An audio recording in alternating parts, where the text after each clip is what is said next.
soon as you get back, your skin's like, what the hell? Oh, great. We just did this for you and now... Yes.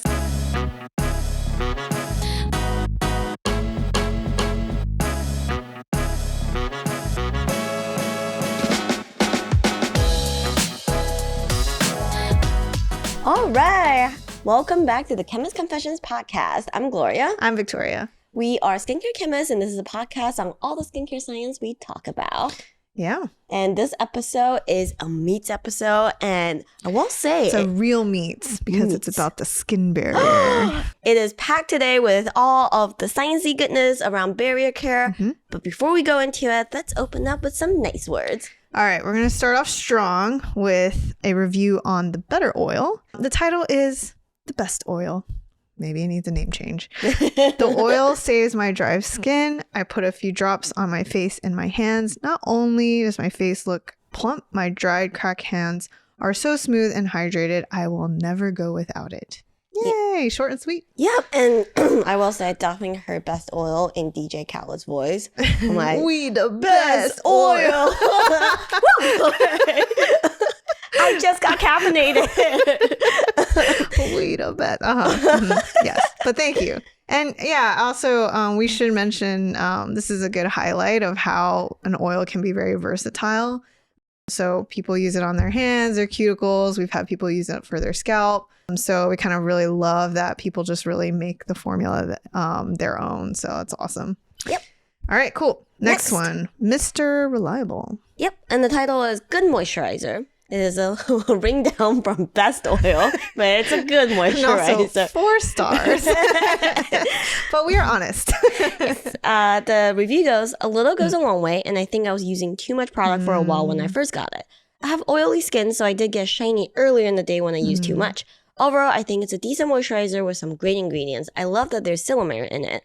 Yeah, I think this just hits it right on the nail. You know, we talk about how this moisturizer is truly packed, and we did want to make it just a tad more hydrating for drier skin types. But I think that's actually a really great thing for oily skin types because that means this moisturizer is going to last us a long time. You really only need 1 pump max to really cover your bases. Yeah, I really want to highlight this review because, again, I think this highlights that Miss Reliable it can be a little bit different for everyone. And since we recently reformulated it, we realized that we were not the best at communicating the changes that came with. So definitely think about this now as a little bit goes a long way moisturizer. For sure. And me as someone with dry skin, when I go to more humid climates, this can actually now be my one and done. Yeah. For the most part, I do Aquafix and Miss Reliable, and it's enough to cover me. Whereas in the old formula, I usually do have to add an oil to it to make sure it's nourishing enough for me.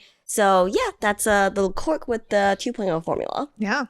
All right. And last but not least, one review on Balm Voyage. This is our cult favorite balm.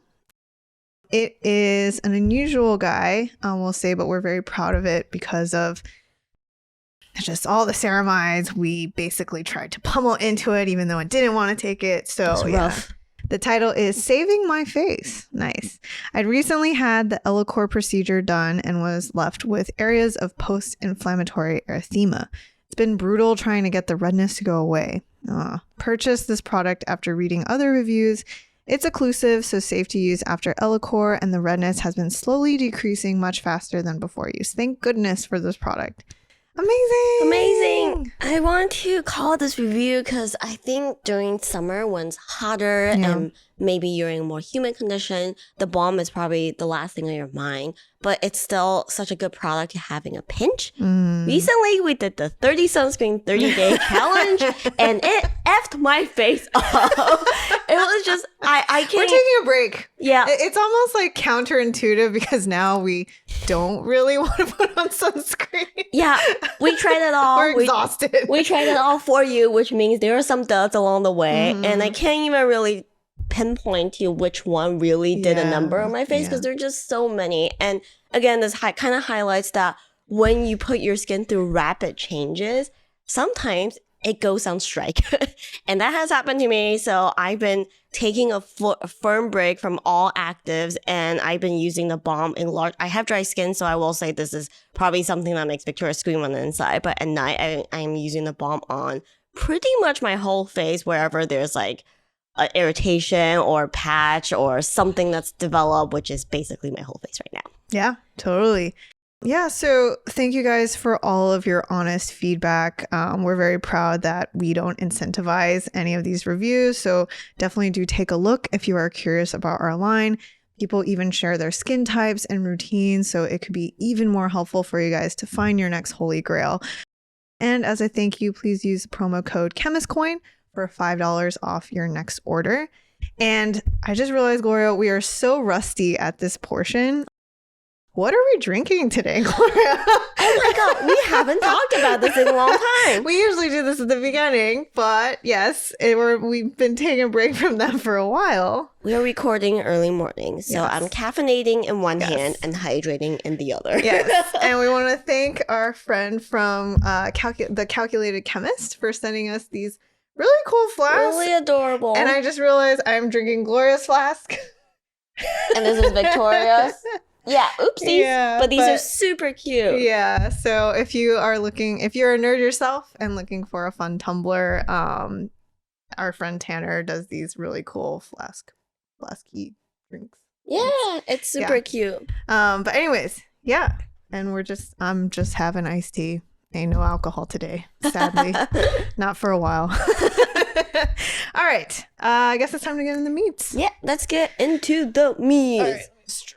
All right. There's a lot of science in this one. Yes, it is. I think barrier care has been really hot lately in general. We get questions on maybe new active ingredients. We get questions on new products that's claimed to save your barrier. Totally. But it gets a little confusing. So we decided that this is the episode to get back to the basics and to help people understand how to really put together a barrier care routine.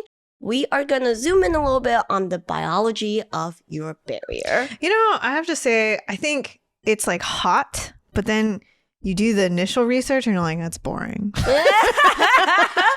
Like, I feel like if a consumer were to like, go in and like be like, yes, I have my barrier care, I'm all about it. And then they go in and they just like probably feel like they've already reread all of this. Yeah. And it's like the same stuff. And so I feel like, yeah, but it is worth understanding all of it for sure. Yeah. As we go through this episode, you will realize it's like, wait, hold on. This is like the 101s of putting together a skincare routine. Mm-hmm. Yes, it is. There's a lot to it, but barrier care is the basis to putting together a good foundational routine. We always say, if you do not get this portion, do not pass go, do not collect 200, do not start going into actives because, there's no point in working on like basically spending additional money that's usually higher price point on these actives when your barrier is already like struggling. And it's already, it's got to basically be in its best shape to start working on all of those other skincare concerns that you want to tackle. That is such a good point. I'm going to throw one of my old friends under the bus. I recently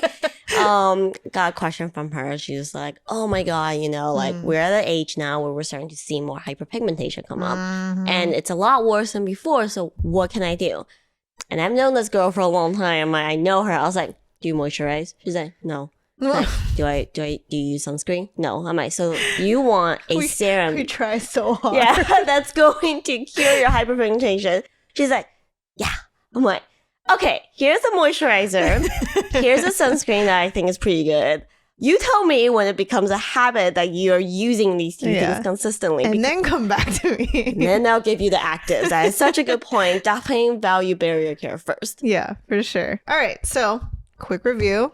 What is a good barrier function? Yeah, so generally speaking, barrier care is kind of just this generic term for what your skin is supposed to do, which is to keep water in and keep all the bad stuff, that's pathogens, bacteria, maybe pollution, whatever bad stuff in the environment you might experience out of your body. And one of the most important concepts there is TOOL. Transepidermal water loss. And this is one of those main measurements that are actually used to make moisturizing claims in your skincare.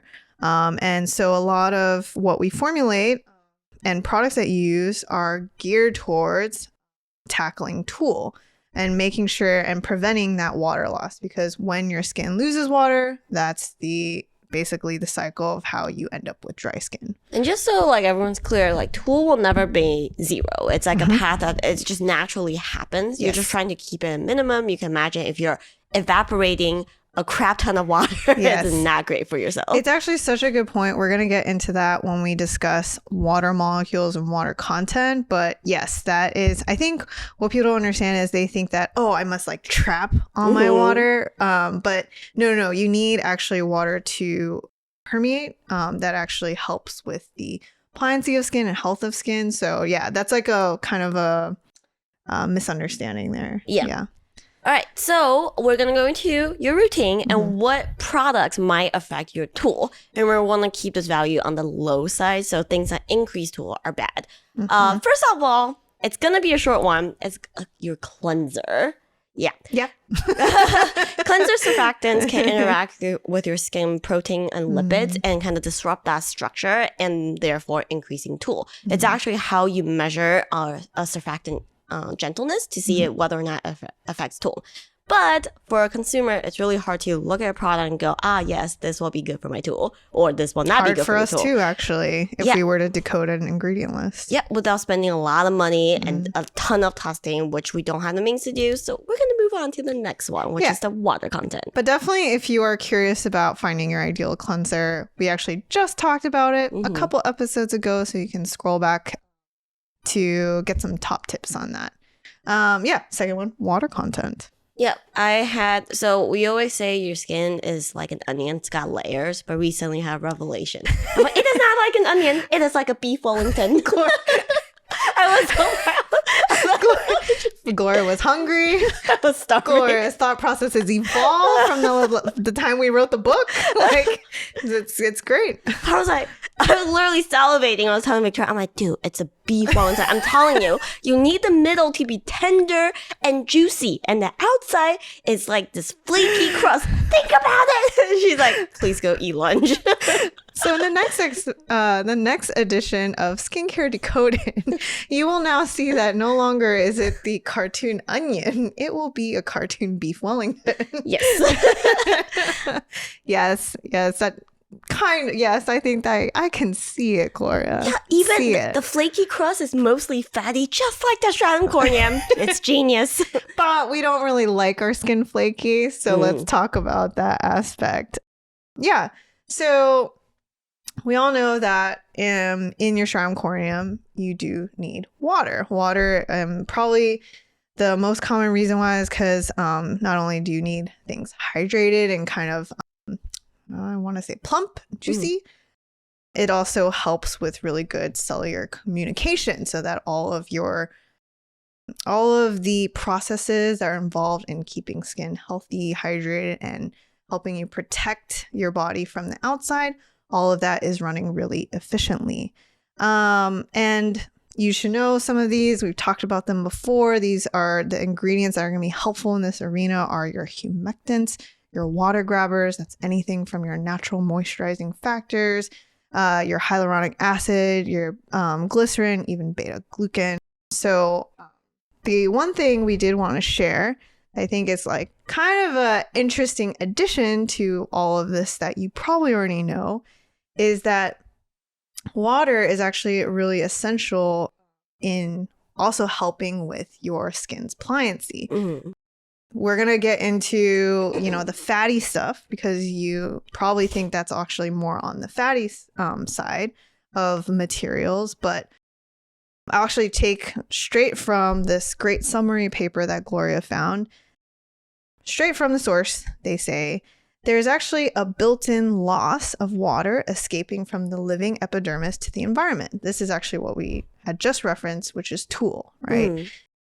And this environment to generate a water activity gradient within the SC, the stratum corneum, which is essential for its functioning. So we know that Tool is normal. There is a normal amount for Tool. So this water functions to plasticize the keratin within the individual corneocytes of the SC to ensure its flexibility. This is so that the skin does not become brittle and it ends up essentially cracking the structure of SC. So you need water to prevent your skin from becoming a literal beef Wellington, which is what my skin is going through right now. We don't really want that flaky crust. We like it to be a little bit more pasta-like. I don't know. Yeah. So I think what's really neat about this is that they further go on to talk about why it's important.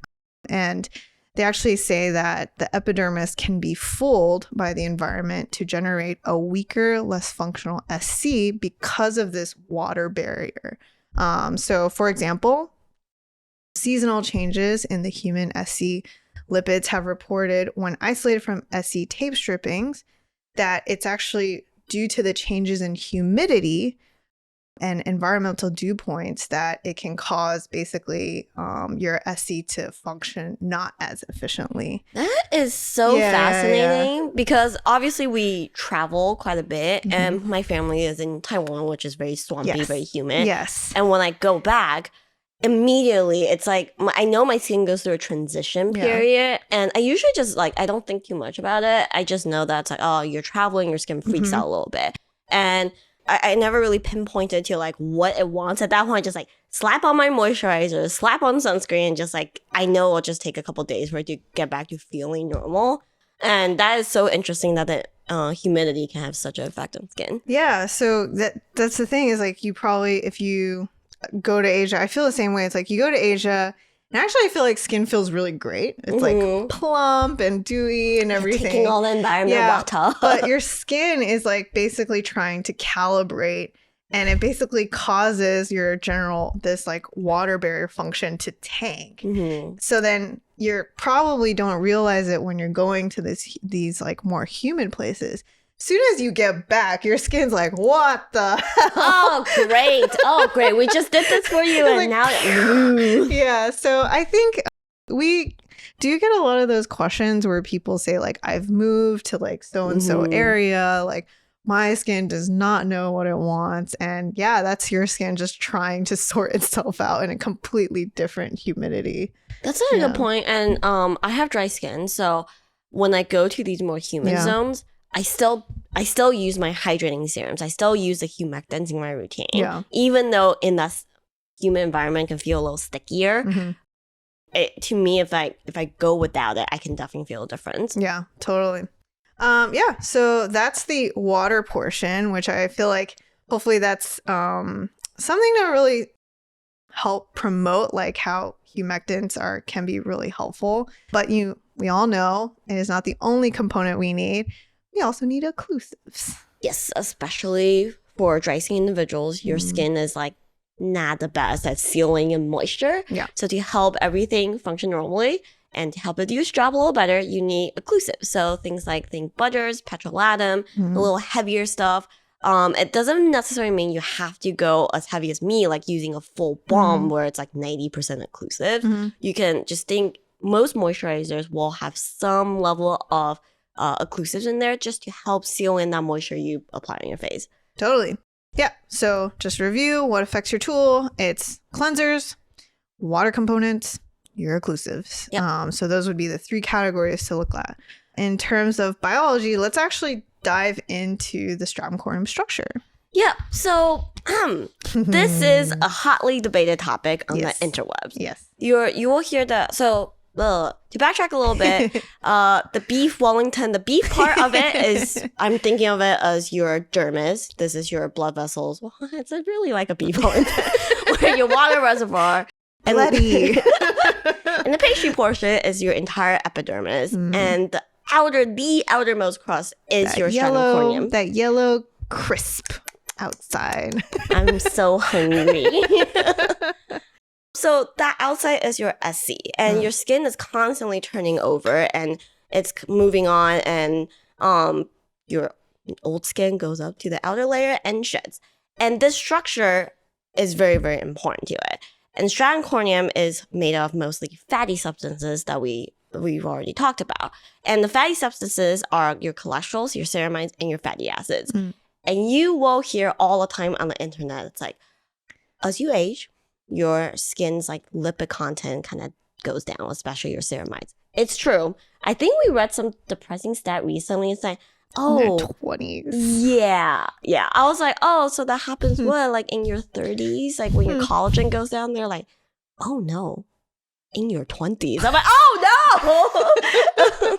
So it's not your imagination. As you age, your skin does tend to become a little drier. And this is partially why. And there's a lot of debate out there about how you should go about replenishing these lipids. You might hear about the 211, the 422, the 242. And it's all about like these concepts like you need to replenish your skin barrier fat in the specific ratio between cholesterol, ceramides, and fatty acids. You need math. Yes, you need math. It's like this like 3D chess thing, 4D chess thing. You're missing out if you don't use math in your moisturizer. Yeah. We get a lot of questions about that. They're like, oh my God, I am very conscious about having cholesterol, ceramides, and fatty acids in my routine, but I think I've been doing it all wrong. I have not been using like the 242 or the 211 or whatever ratio people are touting. We're here to tell you to take a breather. There might be some basis in having certain ratios be more helpful, but it's a lot more complex than that. And it's not, the ratio is not something that we would say you need to focus on too much. Or like completely, it hasn't been decided. Yeah. And it's not like that strategic ratio. I would say it's almost like a really, really, really tiny cherry on top. Yeah. But it doesn't like make or break, your skincare routine and your chances of having like a healthy skincare barrier. Yeah. Or skincare barrier. And to highlight how complex this problem really is and why the ratio debate is kind of just, like Victoria said, just such a thin slice of this whole pie, is I found this paper done on people with normal skin, people with psoriasis, and people with atopic dermatitis. Yeah, very cool. So normal skin versus skin barrier issues. They did a tape stripping study and they kind of looked at different constituents of their skin. More specifically, the different types of ceramides. Just threw a wrench in there. There's not just one type of ceramides. There's a ton of different ceramides in your skin.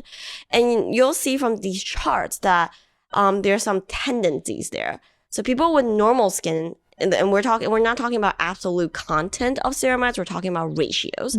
You see that they tend to have higher ceramide MPs. And MPs are your ceramide 3, your slightly smaller ceramides.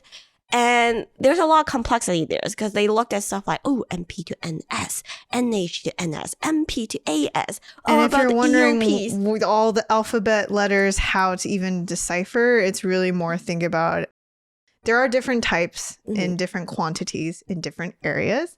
But in this sense, the way we formulators would think about it more is the size of the ceramide. And it also complicates things because like smaller will help penetrate the skin a little better versus the big fat ones. So that's why, we really look at it. Think of it more as like the smaller molecules versus the bigger ceramides, I think would be the easiest way. Yep. And the whole point of this chart is just to highlight that the ceramide debate doesn't even highlight the different ceramides that you can use in these ratios. That's a really good point. So that's why it's kind of like, oh, okay, like, yes, the ratios can be a factor, but what ceramide are you even using? So it's kind of like this is a complex problem. Yeah. And the approach we take is actually a very simple one. We're going to skip the how, why, the mechanics, and jump to clinical evidence of what is helpful. Yeah, and I think I just want to explain, like simplify like what you said even more is like the ratios Gloria was talking about previously, the 211, the 242, all of that. That actually is the ratio of ceramides, cholesterol, and fatty acids. That's not, and what Gloria has done is made it even more granular. It's like, okay, you guys are all debating that, but we don't even know from a ceramide standpoint that one section of the 3, do we even understand what ceramide we really need that would make an impact in helping our skin barrier? So that's why, when we hear that, I think also what's fascinating is when we first got wind of like the debates that were happening out there, people were quite defensive. Oh yeah, people are like, my ratio, the best ratio. But you know, I realize it's because a lot of those products that tout their ratios are really expensive. So I think I'd probably be defensive too. Yeah, and I think like, and it's so formula dependent, right? Yeah. Like I happen to see SkinCeuticals develop their triple lipid product, the kind of the backgrounds. Yeah. And what's not even shown is like how complicated it is to get that amount of ceramides into a formula. Oh yeah. And then testing it, and then using the right, figuring out like, oh, okay, this ceramide's having a lot of issues. Do we go to a different ceramide? Well, I have to mention it's very expensive. Yeah. So we say that products that's presented as a ratio, if it's been clinically tested, like the classic triple lipid by SkinCeuticals, or even the Epion's one, which is one of the sources of the other ratio debate. But these are all tested products, so they are all worth a try, and it's not as helpful to be hung up on which ratio is the ratio. Totally. And I guess we should probably explain why we ourselves also use ceramides. Even in our Mr. Reliable, we use a ratio of sorts. In Mr. Reliable, we chose to go with a pre-blend of ceramides. This has already been designed as more of a ceramide carrier system. Ceramides are these super fatty, very waxy substance that's hard to deliver into skin. So certain suppliers... And stay in formula. Sorry. Oh yeah, no. There are batches that we made where we'll heat it up to like 90 degrees and watch pellets swirl. I also love when, and this is just like a fun side story, sometimes we'll talk to suppliers about ceramides and tell them how much we're looking to pummel into our formula and be like, yeah.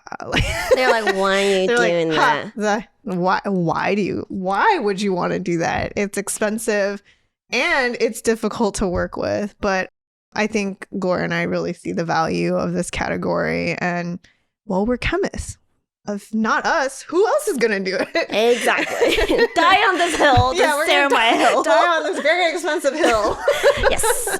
So for Mr. Reliable, because the priority is an everyday moisturizer that has the barrier protection function without compromising that light gel cream texture, we had to go with a pre-blend of ceramides. But what's important to us, it's a tested pre-blend. Yes. So we used it at the clinically tested level to make sure that it helps provide that long-term hydration benefit without needing to heat it up to 95 degrees C and watch it swirl for 3 hours like the Balm. Or pay a crap ton in testing to make sure it's viable ourselves. Yeah. Yep. You know, I think that's a good point to highlight is if you guys are looking for just like a one and done moisturizer, this is looking for established, first of all, just look for moisturizers with testing. And if that does come with certain blends of, I think now you'll see it more and more blends of ceramides, cholesterol, and sometimes fatty acids. I don't know if that always makes it in, but I feel like that's like a general place, a good place to start. Yeah. So we use a complex for Mr. Reliable, and we're like, you know what? Our balm needs to be this ultimate barrier rescue balm for desperate times. That we said, yes. That was the goal. For that one, we opted for pure ceramide, and we chose ceramide MP. You'll see from the chart because it's usually the one that gets touted as, you know, it takes a beating in problematic skin, and also you lose a lot of this when you age. But also, it's a smaller molecule, so in terms of topical helpfulness, it's a lot more, it's easier for skin to interact with this, to have long-term benefits than maybe like a really large chunky ceramide. Yep. So we were like, yes, 1%. We will get 1% of this pure ceramide in this freaking balm. Yep. And through a lot of pain, sweat, tears, lots of tears, anger, frustration, denial. Voyage does happen. 1% was achievable. But yeah, I think hopefully that gives you an idea of how to think about ceramides, when they can be helpful. Ceramides on the daily versus ceramides in actual like problem solving situations. But yeah, we've only touched the brick and mortar fatty substance part of skin barrier. I guess we should move on. Yeah, it's time to move on. People are like, we're tired. Your beef Wellington is also alive. As I briefly mentioned, your skin is constantly turning. The vegans are crying right now. Oh no! Sorry. But yeah, your skin is constantly shedding. Yeah. The water content that we touch on is one of the first points is what helps that process function correctly. It's called desquamation, which is a fancy word for your skin sheds. The desquamation is your skin shedding healthily. But this process can also be delayed because of a lot of factors. Aging, your skin is too dry. And I'm just going to quote a study I found that says, delayed desquamation is the accumulation of corneocytes, your skin cells, on the surface of the stratum corneum that leads to ultimately to the I did not write this. Their words on it. That leads ultimately to the cosmetic condition commonly termed as dry skin. Ding ding. So what is a person to do to help speed up desquamation and get it back to a normal rate? HAs. I see what you did there. Yes. So exfoliation, which I always feel like the exfoliation things the small kiosk people that grab your hand without consent and start rubbing off dry skin on your hand. Do you think they're allowed to do that now post-COVID? I hope not. I felt like it was borderline not okay pre-COVID. Yeah. But because of that, I always think like the exfoliation feels like one of those things that almost feels a little hokey. Totally. But I will say it is a very important, essential part of skincare. Yes. I think it's also because like when you think of the clays and the scrubs and the sea salt and all that, it just makes it just like kind of belittles the category, even though mechanical exfoliation can be helpful here. But yeah, it just like brings it down just a little. Yeah, for sure. We always say like combination of chemical and a gentle physical is the way to go here. And why we also think that exfoliation is that kind of counterintuitive suggestion we have for those with dry skin because a healthy skin turnover does help keep skin hydrated. Yeah, but we're going to actually in Meat Part 2 talk about how to actually apply some of these theories to actual skincare habits. So we'll just move right along to, I guess, microbiome. There's a lot of work there. We should probably talk about just a little bit. Yes, I actually didn't even want to put in this episode, but I feel like people are going to start seeing a lot of these claims about how blah, blah, blah is good for your microbiome, therefore it's good for your barrier care, blah, blah, blah, blah, blah. But the reality is this is a category where the jury is kind of still out. Yes. There's a lot being looked at in terms of microbiome. You're hearing acne care, you're hearing barrier care. Again, this is not all size fit all. So right now, the claims itself can get confusing. Yeah. It is important to barrier care, but how, what strain, what ingredient? Yeah, and even for us, we'll say you're definitely going to start seeing more and more lactobacillus ferment in your products. And we can tell you, like I said, the strain matters. So even though the inky will say lactobacillus, it could be doing very different things or even doing nothing at all. So that's kind of the mystery behind this whole realm. And yeah, I think that's just, it's the reason why I want to share it is because this is definitely like new tech in this field that's kind of being paired with all of the acne research that's going on for microbiome as well. So it's just more good things to come that we're monitoring and thought would be fun to share. Yeah. So generally speaking, we'll put this in the category of damage prevention of your barrier care. Yeah. So it's nice to keep up with the microbiome. Yeah. It's nice to have an antioxidant to prevent damage, but that's like kind of that where that general realm sits. Yeah. And I think I did want to kind of talk really quickly about, just because in this realm, what's really popular is anti-pollution claims. Yeah. And why anti-pollution can be considered like a skin barrier category or concern to think about is because, like we said, good, healthy functioning barrier protects your skin from outside aggressors. And pollutants are actually one of those external aggressors. there are studies out there that have looked at pollutants and how they can affect if you live long term in Very really urban high, environment. yeah, urban high smog areas, and how that can affect your skin barrier and even cause unwanted like hyperpigmentation. So I feel like anti-pollution sounds like such a hokey like claim, especially next to things like blue light. Yeah, Usually those actually get paired together. Yeah. But there is actually merit to wanting to tackle that kind of like anti-pollution aspect, and is why we feel that why we even, in our formulas make sure that, yes, we are doing everything to promote healthy barrier, but also everything to make sure that your skin stays really calm, soothed, not irritated because of those external factors. And I think that's just like one other element to think about in this realm. For sure. Enrichment. Yeah. So these are all very non-sexy things to Yeah. talk about. Last but not least, you might ask like, well, I just want an active ingredient that's going to bolster my skin barrier. Yeah. Is there something for it? To sum up, very simply, niacinamide. I feel like that's one of the main actives you'll hear a lot that can help with long-term barrier care. But we're going to just dedicate Meat Part 2 to it because obviously as one of our big 4 actives and one of the most popular actives on the market, there's a lot of confusion when it comes to choosing the right product for your skin there. So yeah, anyway, I hope this was helpful so far. To sum up, if you're putting together a routine that's aimed to take care of your skin barrier, you need a gentle cleanser, something that's hydrating. So whether it's a hydrating serum or a balanced moisturizer that has a lot of humectants.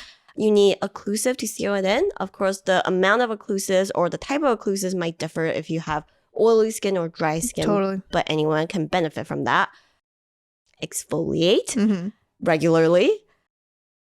Consider adding antioxidants or anti-inflammatory products to your routine, but we'll say these are all listed in tiers of importance. Yeah. The hydrating and cleansing is definitely at the forefront. Other stuff like antioxidant can be maybe more of a frills thing, and we'll dedicate an episode for that category of products.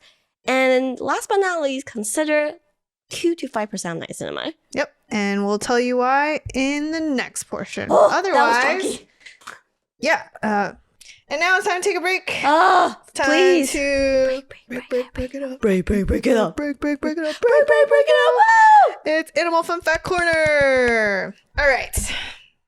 I feel like this year has been a lot about crabs, but we're going to continue that. It's a thing that we are hungry Crustaceans. and craving seafood. Yeah. And I feel like this Animal Corner is going to give you a really small picture on how Gloria and I converse on the daily, because it literally just like spirals into this like, I don't know, we always go off tangents. And yeah, so basically it started off with a very simple shellback crab. I really just chose this because of the way it looked. It's quite funny. Adorable. These shellback crabs, they're actually found in the US, in the Western Atlantic. There are 3 of these species are actually found on the eastern coast of the US. They're unique because they have a modified 4th and like 5th walking leg that allows them to hook and suction themselves to shells. And so these aren't separate from hermit crabs. These guys like the flat clam shells. And so they'll just like suction themselves and kind of look like they basically they want to be turtles is how I envision this. My back hurts thinking about it. Yeah. And because of the way they can like hook and suction, it actually makes it almost impossible to like remove these guys from the shell. Yeah, it's like really in there. Oh, and, God. Well, leave them alone. Don't try it. But yeah, they really need their protection.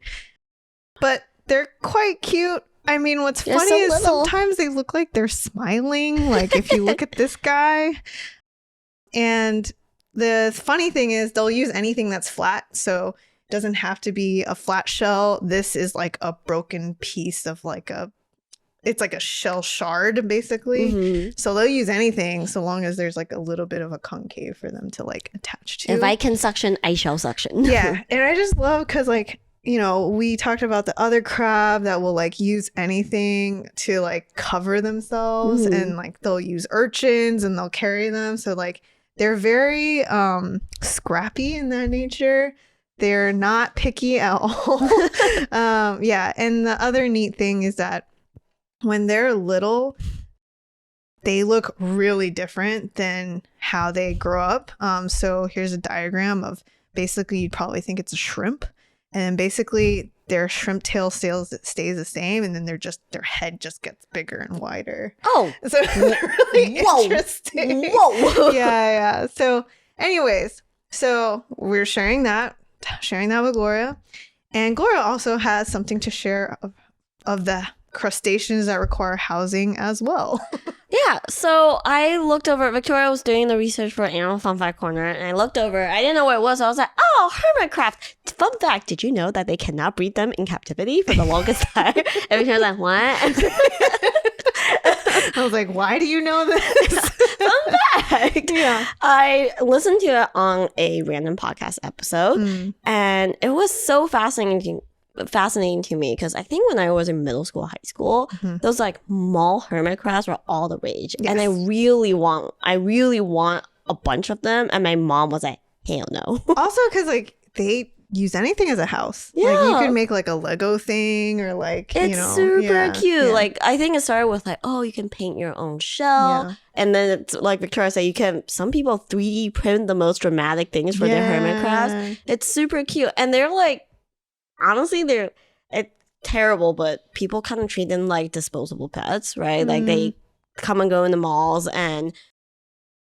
but I've always had a fascination with hermit crabs. So when I heard that they can be bred in captivity, I was like, that's so weird. Where did all those mall crabs come from? And turns out that they used to import them from like the tropics. I think it's off an island in Indonesia, and they just import them en masse. Like all the mall hermit crabs that you can think from of the wild used to get captured from the wild. But because they're such hardy animals, they weren't really at risk of getting of losing all of them. So they just like bring them in by the hordes. And because they're super cheap, it just didn't make sense to me that you couldn't breed them in captivity. And it turned out that this puzzle wasn't cracked until recently by this woman called Mary Akers. She had these hermit crabs that she kept at home, and she heard that you can't breed them in captivity. And she tried, and then they'll have the babies, and then they'll all die, or they just won't breed, and just like a bunch of problems. And bless her heart, she had a lot of time, a lot of patience. She actually wound up emulating what a natural environment would be. So even though like her hermit crab lodging was already very put together, had the sand, had the rocks, had hidey holes, new homes for them to move into, and the salt water, she was like, maybe it's the movement. So she started like shaking the thing, rocking it, emulating day and night conditions, the tides, the humidity. She got real crazy, and turned out that that's what it takes. That's what it takes to raise hermit crabs in captivity. Yeah, after Gloria told me this, I started doing a little digging, and if you're ever curious, there's actually some really great articles on her, but just as a couple quotes from some of these papers were like, even with her preparation, the work wasn't easy. She called the time commitment really insane, estimating she spent 8 hours a day caring for the zoe, which is like the hermit crab babies, changing saltwater, feeding, cleaning, repeat, and pacing back and forth, worrying, fretting. She laughs. So that was like, she was obsessed. And what I thought was really funny was not even just like the mating part, but also the taking care of the babies part. So the zoe, they call it the larval stage of a crustacean. They have to spend their first several weeks of their lives in water. And this is actually why it's so difficult, is because that water obviously needs to be ocean water. It can't be like fresh water. And if anybody who owns tanks out there knows like how difficult saltwater tanks can be. Yeah. So, and the worst part is these are crabs. They're not fish, which means you need terrain and you need water. And basically the females, they are not willing to reproduce unless they have access to seawater. So think about the habitat that you would require to help them breed, right? And what's really funny is if you were to do a quick Google, how to breed hermit crabs, there is a WikiHow page that actually tells you how to do it. And in the intro actually says, this is a very difficult process. And what's really cute is they have like diagrams that tell you like step 1, 2. And then I'll just read like a couple of these steps. Like step 2 says, simulate a beach by adding 2 inches of sand. They basically want you to recreate the ocean and a beach side for your hermit crabs. And then like step 6 is create a relaxing atmosphere by adding nice scenery. Hermit crabs likes to relax. It's got to be a mood, guys. they gotta have the ambiance. Yeah. Yeah. I love this story because I feel like it's such a interesting miracle of life type of story because hermit crabs, anyone can think of them as these really hardy creatures. Yeah. And you don't realize that it's still like a creation of a very niche, very unique situation. And humans weren't able to emulate that until this one woman dedicated hours, days, months of her life to figuring out just the right conditions it takes to create hermit crabs. Yeah, and I think one more thing that I thought was fascinating and the level of dedication she had was talking about how like to understand at what point they reproduce. And so how this happens is the male deposits sperm on the outside of the female in these like little capsules that she carries around. And then when it's time for her to fertilize the eggs, she'll open these up. But the thing is that reproduction happens inside the shell. So like it's in that like initial period, it's like really hard to see. She said a lot of times it just looks like the hermit has like bubbles on them, which is like, so it's really hard for her to like really even know. And then it's like not even the reproduction part, it's the baby rearing part that like apparently the larvae are like terrible swimmers and they're tiny. So they get like sucked up into the tank. Oh no! Like the tank filters. No! It's like, it's not just birth. It's like taking care of them, trying to get them to live, to like actually grow and be hardy again. So I was like, yeah, fascinating. This woman really loved them. I think she's part of a hermit crab society, apparently. That's adorable. So again, her name is Mary Akers. For those of you curious, definitely check out her interviews, her website, and it's fascinating. Yeah, but that's the animal fun fact. 2 animal fun fact corners of the day. Double time. Yeah. All right. So we're going to wrap this up with Meat Part 2. Just one last bit of bio on niacinamide and then a couple shopping tips. Yes. So a super, super duper quick refresher on niacinamide. We've done a lot of work on this guy. Definitely check out our dedicated blog post if you're curious for more. But to sum up, niacinamide is our jack of all trades active ingredient. Your vitamin B3. Vitamin B3, it's such a popular product ingredient because it works on all sorts of stuff. It can actually help with hyperpigmentation. It works in a different path than a lot of other more popular hyperpigmentation ingredients. So it's a great addition to your pigmentation routine. Yeah. It's one of the very, very few, if not only, proven ingredients to help with pore size reduction and sebum control at 4%. And last but not least, because this is the reason why it's in this episode, is because it helps with long-term skin barrier health. It's been tested to pair well with retinol to ease that irritation. In long-term studies, it definitely helps with reducing tool over time.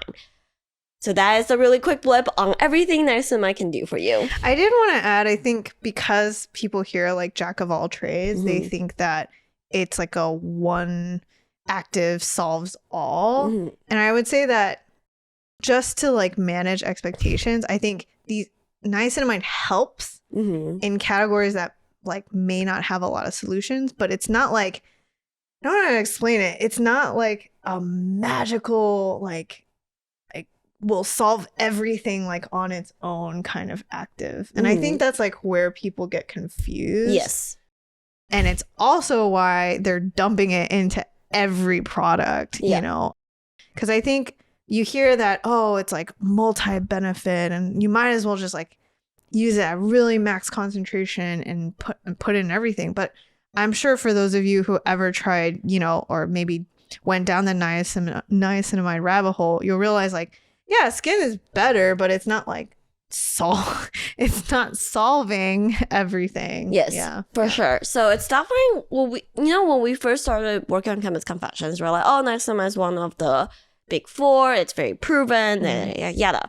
But the longer we work and just seeing how the industry took it and ran away with it, like it's like a miracle cure-all, we're like, I mean, it's like it's almost like a supporting ingredient. Yeah, exactly. Cure-all. Exactly. Like I would say for hyperpigmentation, if you were to compare to like a retinol, you would see the benefits of a retinol much quicker than a niacinamide. But having them together is wonderful, So I think that's like where people get kind of like confused in all of it. Yeah, for sure. Yeah.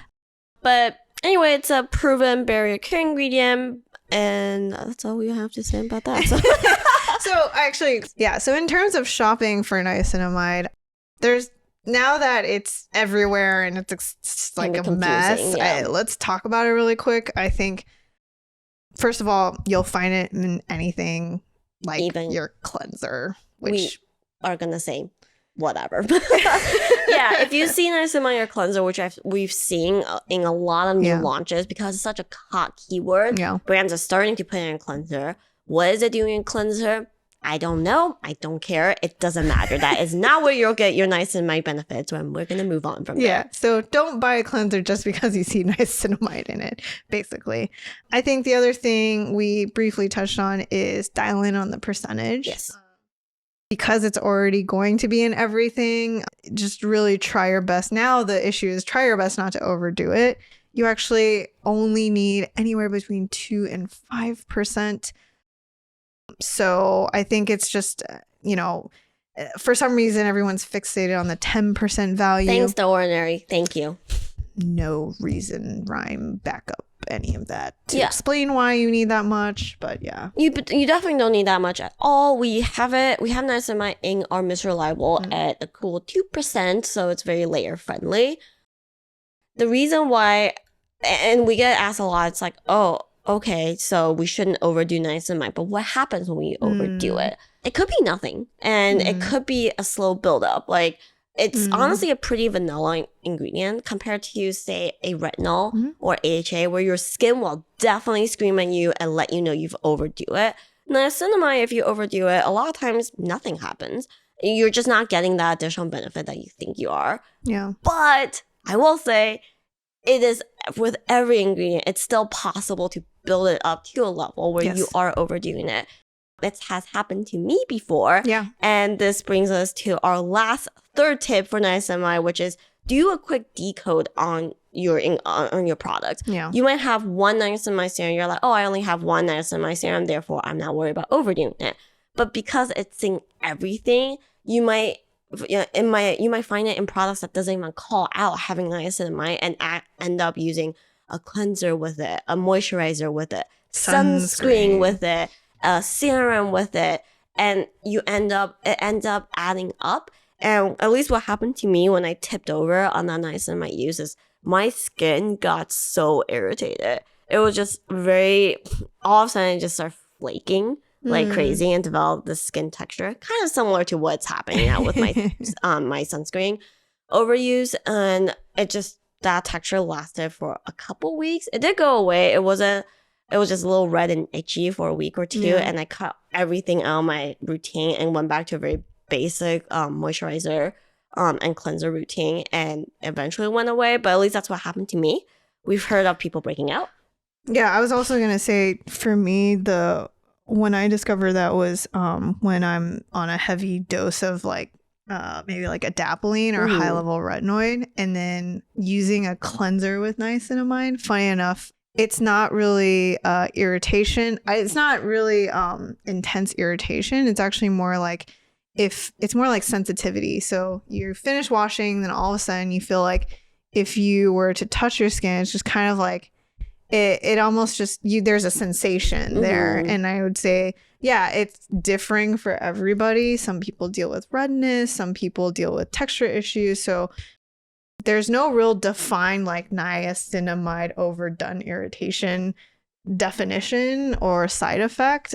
but I think that's such a good point. It's like you probably wouldn't even realize it until weeks of use. Yep. Yeah. Exactly. Yeah. So definitely just if you don't need more than 5%, don't use it at over 5%. Why risk it? Yeah. So I think, okay, there's a lot of formats that use niacinamide now.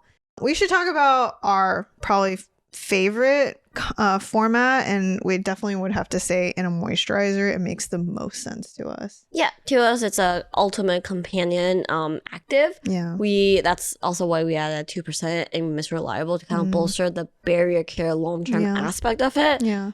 But because it's a easy place well with a lot of ingredients, type of ingredient, it doesn't need to be a dedicated serum. Yep. To us, that should be reserved for finicky actives like vitamin C or retinol that's really hard to formulate with other actives. Yeah. So yeah, moisturizer is our go-to. And then probably less favorites. I think it's gotta be I don't need it in a cleanser, like you said, don't care. And the other one is there's a lot of like basically single niacinamide boosters. Yeah.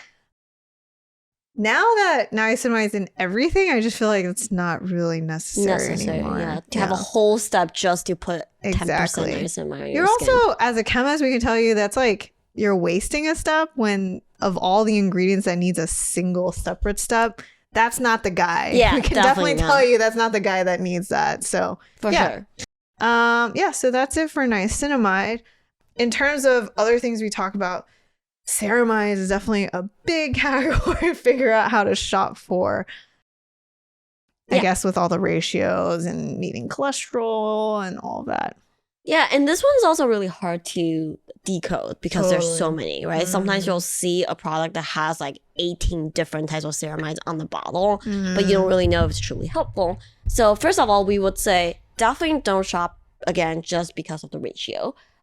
The classics like SkinCeuticals Triple Lipid or Epion's, they have their own clinical. You can take a look at that and use a clinical to help guide you on your purchase decision. Yeah. There's also a new trend coming out where they're basically saying ceramides from plants. Yeah. That's a funky one. And we'll say, it's new tech that hasn't been completely ironed out. But like you said, or like we've said, the ceramide train is a move-in, so they're going to capitalize on every benefit possible. And so, if you hear about how like, oh, these are plants with good ceramide components, we probably wouldn't give it a ton of weight unless it came with some good testing.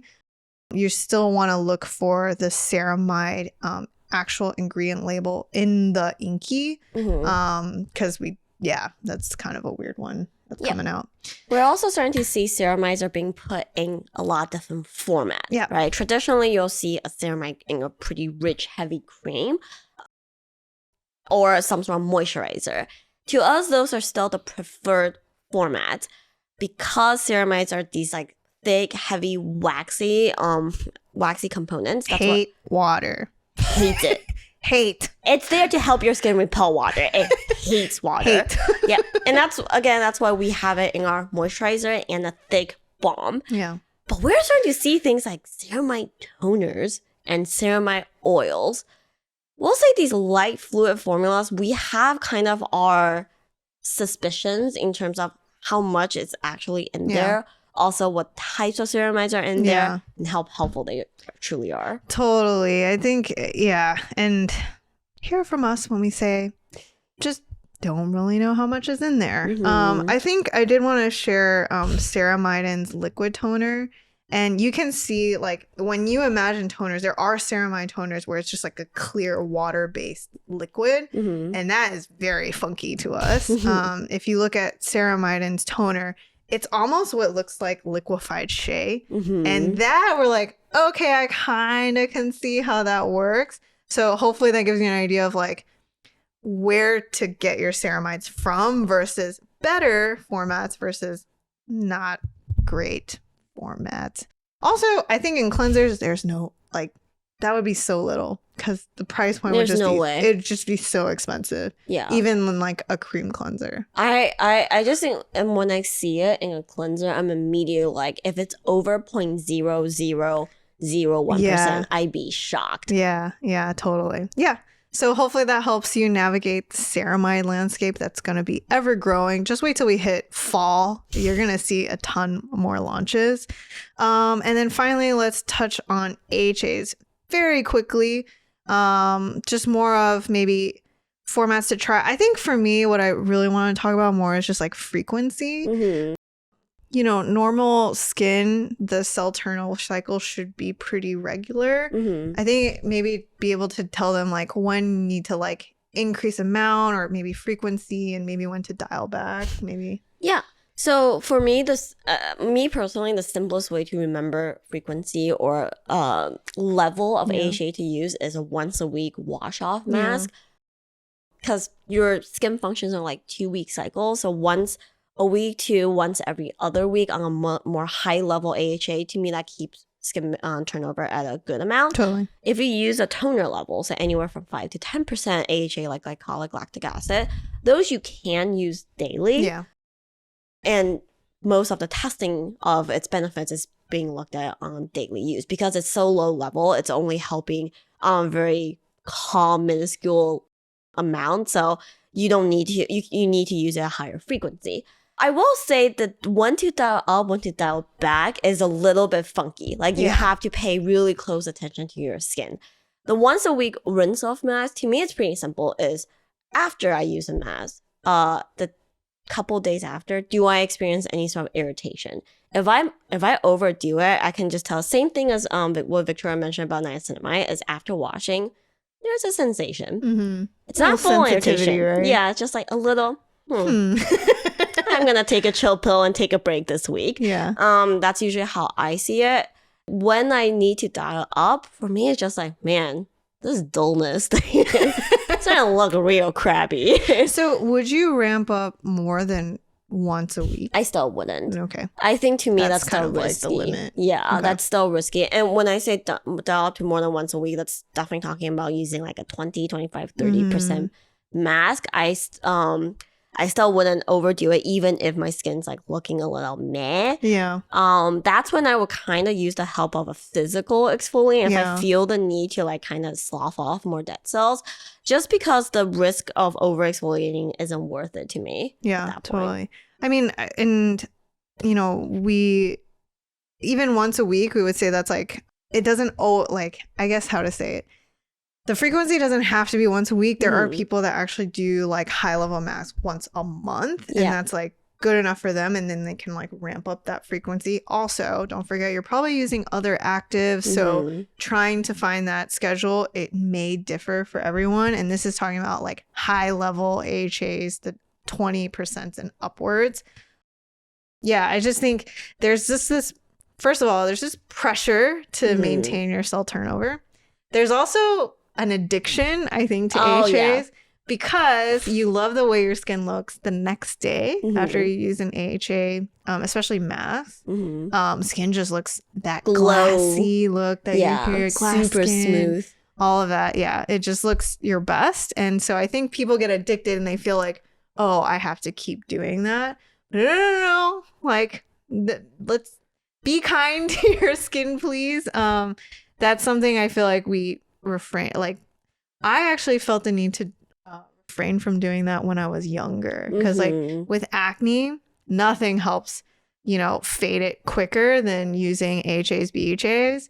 And you just get addicted to that, like, fade faster, hurry. It almost feels like a chemical shovel that gets in there, lobs it out. You're like, yes! Yeah, exactly. And I think that's, like, it's so easy to overdo. So definitely just want to remind everyone of that frequency and how it is helpful to combat dry skin. It is helpful for a skin barrier, but you can always overdo it. Cool. Well, we hope that was really helpful. As you can see, I don't think barrier care is a one product solve all problem. It takes kind of a full routine to think about it. Yes, and you will start seeing claims that it's a one product solve all category though. So just keep an eye out. Hopefully this is super helpful. Let us know if you have any questions. And where can they find us, Victoria? Giving to you this week. You can find us on Instagram at our handle chemist.confessions.